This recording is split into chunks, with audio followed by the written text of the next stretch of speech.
The death toll rises to 8 at a Florida nursing home after Hurricane Irma reportedly knocked out air conditioning. Authorities and family members demanding answers. A community in shock after an estranged husband kills his wife and 7 friends during a football viewing party in Texas. And some good news as a newborn survives both Hurricane Harvey and Irma with her parents. Plus, The Voice star Adam Levine and wife Behati Prinsloo are expecting their second child. We have all the details. I would love it if we were all fans of Mother Earth and wanted to take care of her. That'd be great. Jennifer Lawrence hitting the red carpet with her man and filmmaker Darren Aronofsky for the New York premiere of Mother. Anytime I go to the Met Gala, it's amazing because it's, you're wearing just pieces of art. Kate Bosworth can rock it on the red carpet, and she's telling us her favorite looks. It's all today on People Now.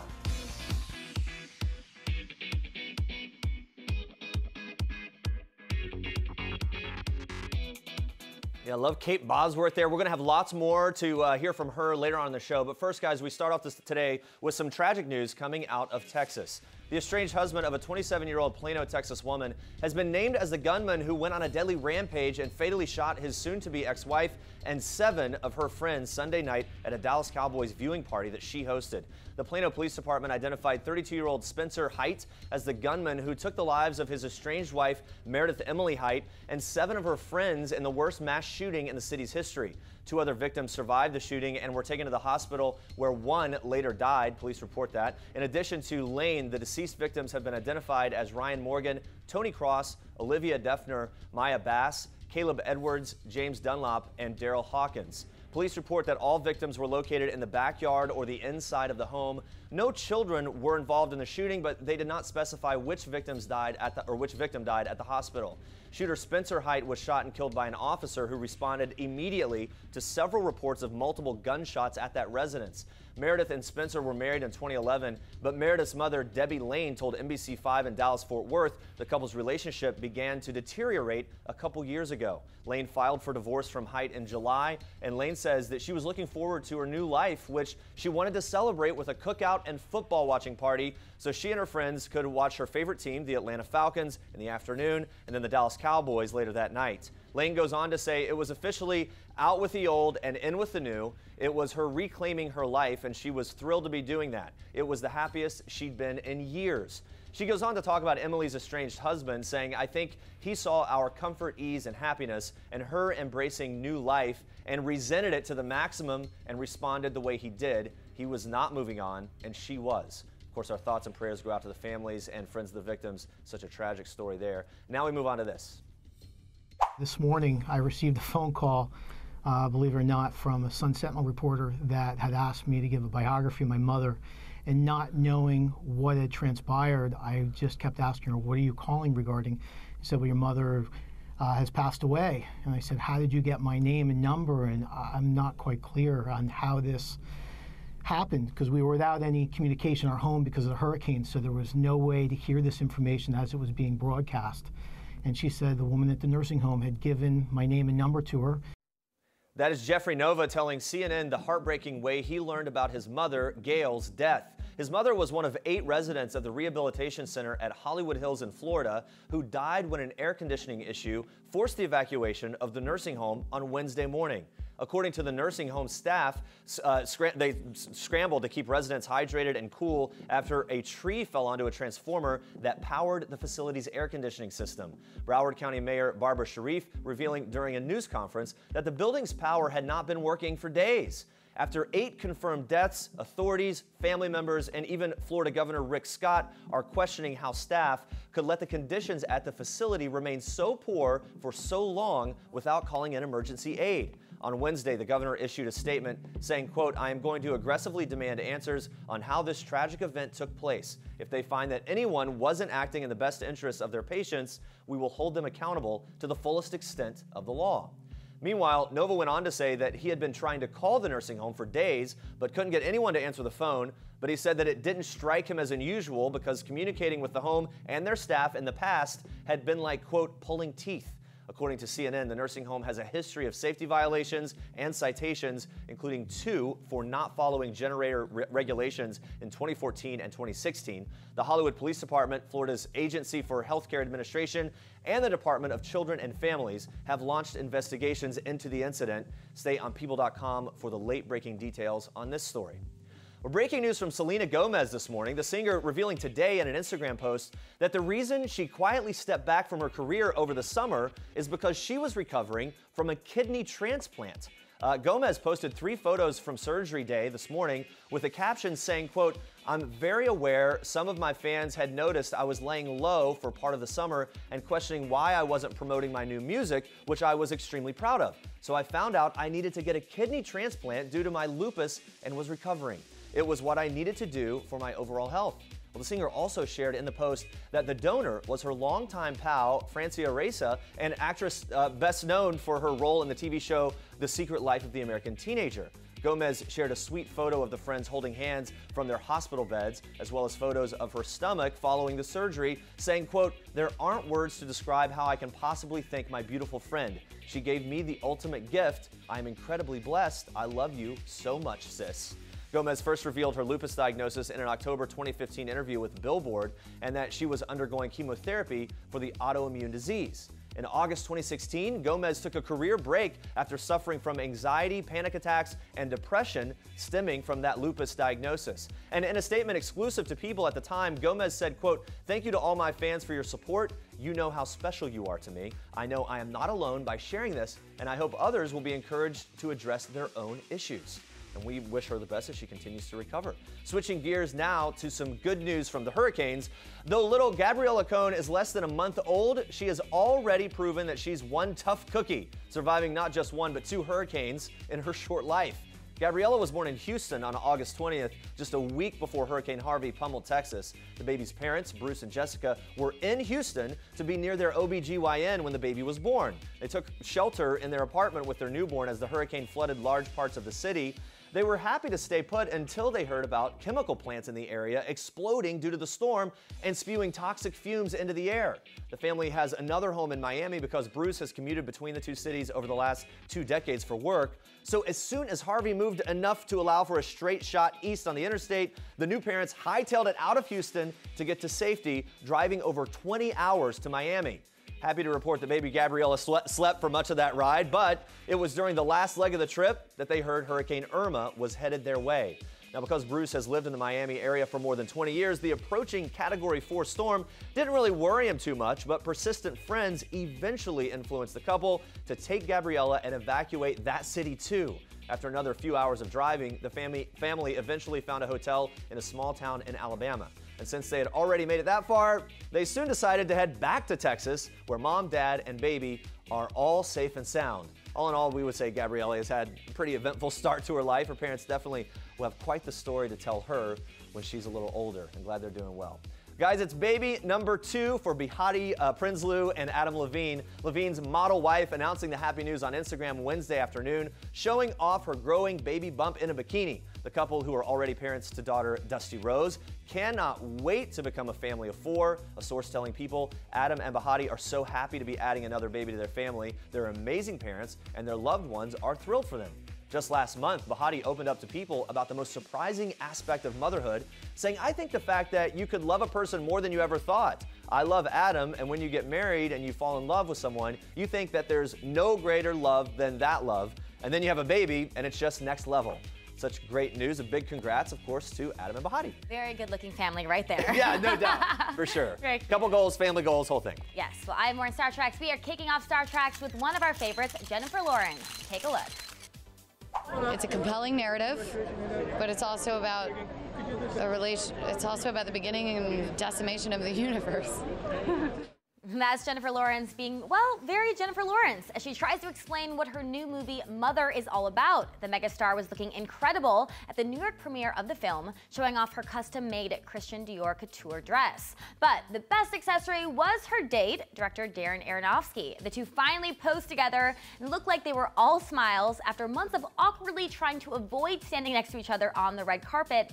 Yep, look at these pictures. You are not fooling anyone, guys. But Wednesday night, Aronofsky showed a whole lot of love for his girlfriend, opening up about her acting chops, saying he doesn't quite know how she does it. Watch. Well, Jennifer is just an unbelievable talent. There was so much potential, and she had never done anything like this, and I was excited to see what she would do with it. How did she do it? Well, I can't answer how she did it. She's an autodidact. She has taught herself how to emote like that and technically do that.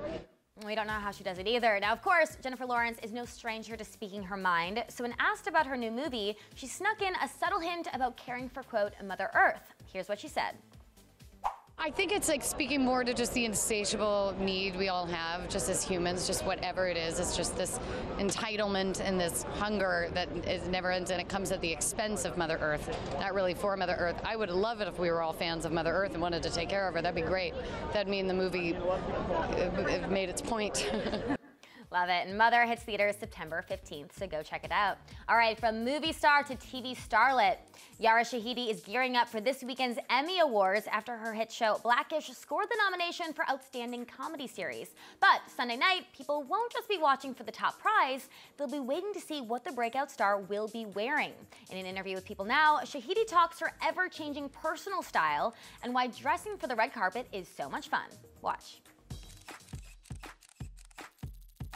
My personal style is ever changing. Comfort overall is important. I never want to be in the situation in which I am extremely uncomfortable, but also I think it really is, we've used fashion as a form of self-expression, and I think what I really appreciate is that when we found those pieces that really do feel like an extension of myself, it helps me just take up the space that I'm in and really appreciate where I am and be present versus feeling as though I'm getting overwhelmed in the chaos of whatever's happening. I think what makes the red carpet really fun, there are a lot of components that make it fun. For me, it's the fact that I dance all the way down the carpet because I am in my own world completely. Can't wait to see what she wears at the Emmys. And actress Kate Bosworth has become a fashion it girl as well. The 34-year-old blonde beauty has rocked some amazing, glamorous looks over the years. And now she's telling us her favorite red carpet fashion, starting with her recent trip to the Venice Film Festival. Take a look. I really loved being there with Mrs. Prada in Venice recently, right? Because it does feel, you know, you see the photographs of different really, you know, beautiful actors and actresses who have been there before, and it feels like such an iconic moment. And there was a dress that she made that I wore that had feathers on it and was sort of bejeweled. That was a very special moment. And I was there with Michael, and it was our anniversary, so it felt like a very special moment. Anytime I go to the Met Gala, it's amazing because it's, you know, you're wearing just pieces of art. Last year I went with Tory Burch, and it was a great collaboration between myself and her. And she's another extraordinary woman, by the way, who's moving the dial with her Ambition Strong campaign. Everyone should check that out. She's a remarkable woman. Well, really nice to hear from her. And those are your Star Treks for today. All right, guys, stay with us. Check this out. We're taking you inside the out-of-this-world treehouse of America's Got Talent winner Grace VanderWaal. Plus, meet the NFL player who is using his superstar status to remove stigmas surrounding mental illness. Stick around. This is King Cutie in People. His Royal Highness Prince George Alexander Louis of Cambridge. These are George's parents, George's home, his Nana, the Queen, and his staff of 644 Englishmen. This is George's dog Lupo, who inspired his favorite book, The Adventures of the Royal Dog Lupo, one George will share now that he's a big brother. People. The details make the story. Don't miss this week's People.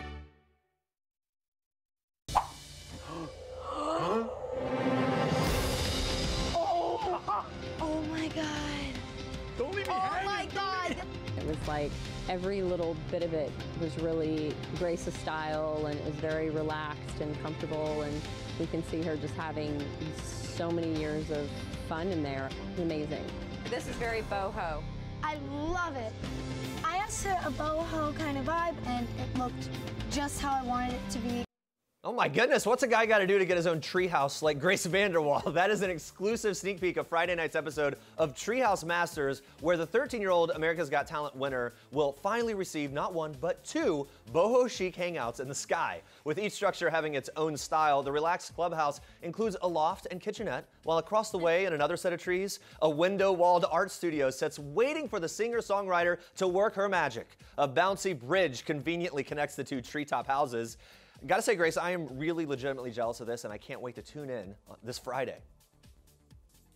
All right, all you pet owners, listen up. We have some very exciting news that'll make shopping for your pets much easier. Starting today, Time Inc. has officially launched Pet Hero. It's a new paid membership program designed for the millions of pet owners throughout the country. Through a Pet Hero membership, which starts at just $20 per month, owners are eligible to receive 25% discounts on all in-house medical services by participating veterinary practices.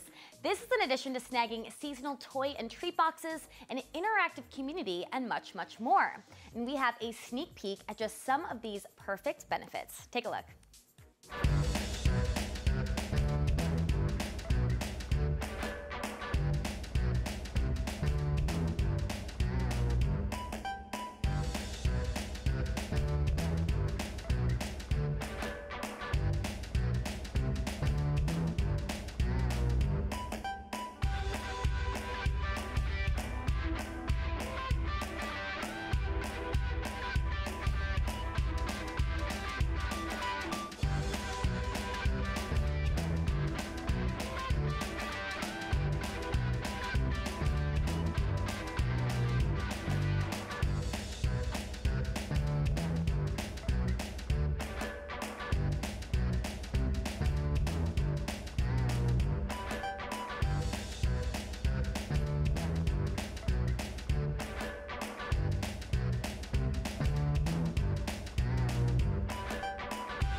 Guys, Prince William gave an update on how Princess Kate is doing during his visit to Liverpool earlier this morning. The prince telling patients at the Andrea University Hospital that she's very well, and since George started school, it's been a, quote, interesting week. Interesting indeed, because Prince George's new school had a security scare Wednesday after a woman was arrested for allegedly breaking into that school. Prince William, though, is visiting the Andrea University Hospital to formally open the new Urgent and Trauma Center. He'll also be traveling to Mercy Care NHS Foundation Trust. It's one of the leading mental health trusts in the country. Joining me now to break it all down, People.com reporter Diana Pearl. Good morning. Morning. Good to have you here. Now, Diana, Prince William has a packed royal agenda today. The two stops this morning seem incredibly important to him because of his Heads Together campaign. How is he moving this initiative forward by making these visits today, and what's going on? Yeah, I mean, Prince William, Prince Harry, and Princess Kate have really made mental health advocacy their signature cause. And, now Prince William is working as a full-time royal, so he'll be a lot busier. And, we can expect that we'll see him do a lot of work with mental health charities, just like these. The Trust, like you said, is one of the leading mental health charities in the country. So, it's an important visit for him. Heads Together is all about, opening up about mental health issues and making sure that we treat mental health with the same importance that we do physical health. Right. So he and Prince Harry both, sort of stuck to that mission, and they opened up a lot this year about the loss of their mother, Princess Diana, and their own mental health struggles with that and their grief. They're very dedicated to this, and it's good to see them continuing in that cause. Now, of course, a royal's duty, it is never over. Prince William has one more stop today. Where else is he heading? He's going to the Guinea Gap Leisure Center, where he'll meet with 3 different patronages he works with, and they all have to do with water sports and swimming. So he'll see, kids who work with the organization swim and play water polo, and he actually visited the organization in 2014, so it's kind of a reunion. I like him in the scuba gear. Yeah. Check him out. Good luck. Doing the thing. Brother Prince Harry also out and about today visiting the Wilderness Foundation in Chatham Green, Essex. Diana, can you tell us about Prince Harry's involvement with this organization, the foundation, why it's so important to him? Yeah, I mean, just like Prince Charles, Prince Harry cares a lot about conservation and the environment, and this organization, the Wilderness Foundation, is all about protecting the earth and working with young people. So he'll meet with young adults who have gone through personal struggles and how they've worked with the foundation to use outdoor sports and outdoor activities to make improvements in their lives. Makes a lot of sense. Of course, Prince Harry, though, has a big day tomorrow. He's turning 33. Happy early birthday. After a long day of work, though, how is he going to celebrate his birthday? Maybe with girlfriend Meghan Markle. One can only hope. Yeah, well, he'll have the day off work, so to speak. He has no formal engagements, so he's expected to spend the day privately, like with friends and family. But we do not believe that he is celebrating with Meghan Markle after, their whirlwind 3-week vacation to Africa. She is back home in Toronto, but they won't be separated for long. He's headed to Toronto next week for the Invictus Games, so they'll be reunited soon. Maybe a little FaceTime. Yeah. And something like that. I'm sure. Little date. All right. Thank you so much, Diana. Great to hear from you. You too. Thanks. This is Jennifer Lawrence in People. This is Jennifer photobombing Taylor Swift and Sarah Jessica Parker and Liam Hemsworth, proving that while we all love the fashion of the red carpet, it's people who steal the show. People. The details make the story. 1 in 5 people struggle with the mental illness. I'm 1 in 5. But 80% of people never get the help they need. NFL wide receiver Brandon Marshall may be best known for his work on the field, but now the Giants star has become a face for mental health awareness after being diagnosed with borderline personality disorder in 2011. After years of volatile behavior, Marshall finally sought help, but the star tells people that his reluctance to talk to someone came from the added pressure of being a black man and a football player, saying, quote, "I used to think that mental health meant mental toughness and masking pain. I was raised in a community where you didn't admit to any weakness. As a football player, you never show weakness to your opponent. When you think about it, connecting with those emotions is the real strength." Now, Marshall and his wife, Mishi, who holds an undergraduate degree in both psychology and criminal justice, have dedicated themselves to raising awareness and removing the stigma surrounding mental illness through the foundation Project 375. They're also promoting Mental Health First Aid, which is an 8-hour course that introduces people to the warning signs of mental fragility. Approximately 6 million men are affected by depression every year, and men die by suicide 3.5 times more often than women. But the Marshalls want anyone suffering from mental illness to know that things can get better. You just need to ask for help. Marshall saying, "It was embedded in me as a kid to never show any signs of weakness. But you have to find the strength to pick up the phone and talk to someone. It doesn't have to be a professional, but just call someone and don't hold it inside." Well, for more information on Brandon and Mishi Marshall's foundation and Mental Health First Aid, go to project375.org. I mean, I go above and beyond obnoxiously for my dog all the time. I always say that he has like a much better life than most people that I know, including myself, because I'm so attentive to him, and I've had him since he was 2 weeks old. So for me, he's like, my little baby. So I do crazy things, like I go to this place called Healthy Spot and I get him this little podicure to make sure that his paws are nice and massaged, and then I get him, I give him vitamins and things like that to make sure that he's, nice and healthy. I'm crazy about my dogs. Yeah, do you ever feel crazy when you're doing that and realize it's extra? Or I think it's actually really funny. I have no shame in my game about my dog. I'm like, go ahead and do it, because I also am just like, I'm so attached to him, and also I'm a huge animal lover, so I would always do that. When I was growing up, I rode horses, so I would do that for my horses too. I would, give them extra TLC all the time. So when it comes to really any animal that I can give extra TLC to, I do it. I love that. How cute is Katherine Schwarzenegger? Totally approve of the extra TLC.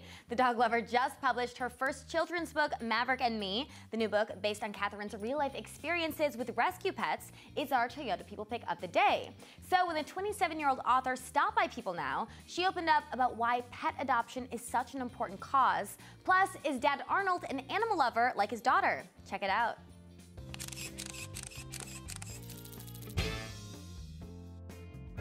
I know that when I got my first dog when I was younger, dog rescue was not a big topic that was talked about, so I didn't know about that option. So I just wanted to teach kids about it, because I know if I had had that option that I would have wanted to go and adopt a dog, because there are so many amazing animals that are available for adoption that people don't really take into consideration and give a second chance. I mean, I personally think that they have so much more love to give because they know that you took part in saving their life. So every single rescue dog that I meet just feels like they have so much love to give and so much attention, and they're so appreciative for everything. Obviously, your dad is Arnold Schwarzenegger. Yes. Is he a big dog lover? Does he kind of melt around your dog? Yeah, he's a huge dog lover. Both of my parents are actually really big animal lovers. They both grew up on farms, so They kind of tried to have that similar vibe with us kids growing up and just being around animals all the time, and we kind of recreated a miniature farm at our home growing up. We had a miniature pony and a pig and ducks and rabbits and dogs, so we kind of grew up around a bunch of different kinds of animals, but dogs were always a staple. Pedicure. What? Pedicure. Pedicure. Getting a dog pedicure, which is so crazy to me. I want to take that book home But to she my owns girls, it. though. No, it's really cute. Yeah, it's super cute. All right, coming up tomorrow, guys, Yolanda Hadid opening up about her struggles with Lyme disease. Plus, Home Again star John Rudnitsky explains what he really thought about President Trump's appearance back in the day on the SNL when he was on the show. Yes, he does a really good impression, so check that out. Yeah. Thanks for watching, and for now, we leave you with one last thing from Katherine Schwarzenegger. Have a great day. Bye, guys. Hi, I'm Katherine Schwarzenegger, and this is One Last Thing. The last time I laughed so hard I cried, I do that really frequently because I have this crazy, loud, obnoxious laugh that everyone seems to make fun of me for, and it causes me to cry most every single time, so that's a pretty regular occurrence for me. My last girls' night would be last week when we all got together to watch Bachelor in Paradise. To watch those episodes on Mondays and Tuesdays, like, it really, really hurts. My last big splurge is definitely dog related. I like to be able to pamper my dog like crazy, so probably something related to that or a new dog bed that I got, which was awesome.